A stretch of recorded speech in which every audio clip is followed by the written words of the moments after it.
early in my priesthood when I was in a large suburban parish.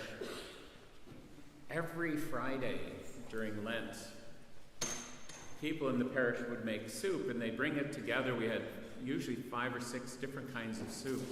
And sometimes 100, 120 people would gather on a Friday evening for soup and bread. And then go upstairs. Our church hall was underneath the church. Go upstairs for Stations of the Cross. I remember one particular little girl. She was about 5. She wasn't quite 5. And she was quite taken with it all. She loved the soup, but mostly she loved the drama of the Stations of the Cross.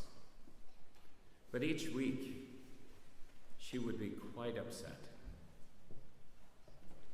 Very upset at what happened to Jesus. When we got to the celebration of the Triduum, her mother brought her to our Good Friday service, which is even more stark. They're not the stations themselves. We read the passion of Jesus' suffering and death.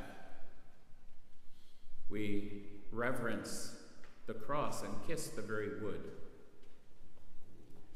But after that service, she was truly distraught. Her mother wondered whether she'd made a mistake bringing her. And she came up to me and she just was filled with hurt and anger. How could they do that to him? How could they let him die like that? And she had that kind of righteous indignation that we who are older and perhaps are more calloused in life no longer possess sometimes. And she was beside herself at what happened to Jesus. I saw her again after Mass on Easter, and she was pretty as all get out in a little Easter dress and ribbons in her hair and twinkle-toeing her way around the vestibule after Mass, and so excited. And this dear older woman looked at her and said, "You must be so excited about those Easter eggs." And this sweet little girl looked at this older woman like she was crazy. Eggs? He's risen. He's alive. And he wants us to spend eternity with him. And then she twinkle-toed off. And I remember looking at the older woman who was kind of taken aback. She thought she was being nice. I said, "Never doubt the faith of a child." He is risen.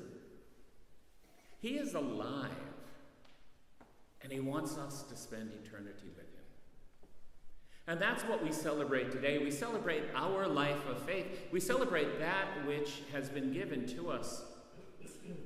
We punctuate the capstone of what we've done for the last week, where with that little girl and with older people and younger people, we have read twice the Passion of Christ. On Palm Sunday, where we read the Lucan version. And then we celebrated the Last Supper with Jesus, knowing what was about to happen, knowing he was walking to his death. And in doing so, he turned to his disciples, he turned to you and me, and said, "Do this in memory of me." Not just about taking bread and making it his body, and taking wine and making it his blood, but kneeling down before the feet of his disciples and washing them, and giving an example of what it means to live the life of Christ. Then we read that Passion a second time. We exalted the cross, that very source of our salvation, which is also a heinous and horrible instrument of torture. But we did so not celebrating death, but the life we knew that came through it. And then yesterday, we waited all day, and then at the Easter Vigil, we sung and read the story of our salvation.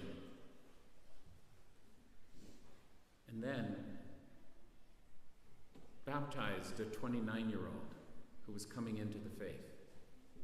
One of the things that strikes me each and every time I baptize an adult is a thought I myself have, but usually hear sometime afterwards, wow, people choose this. And I think it's important for us to remember that around the world, hundreds of thousands of men and women, not children, came into the church last night. They have found in the story of Christ a story of their own salvation. They've understood who God is a little bit better, and they want the gift who is Christ in their very being. And so last night, Miriam was baptized and confirmed and received her first Eucharist. And yes, for those of you who are baptized as infants, it's not fair. She got it all at once. And as I like to remind teenagers, and anything she's done to now, she doesn't have to confess. It's all washed clean. It's truly not fair. It's not supposed to be fair. It's love. It's God's love for each and every one of us. And so today, in a few moments, we'll renew our own baptismal commitment. We'll have our candles lit, and we will renounce sin, and we'll profess faith. And we'll do so in the sure and certain hope that that which we proclaim is true. And we trust that the Holy Spirit will guide us to live out our faith, live out our commitments, live out our participation in the mission of Christ ever more fully. And if we do so, we'll be able to say, He is risen, He is alive, and He wants us to spend eternity with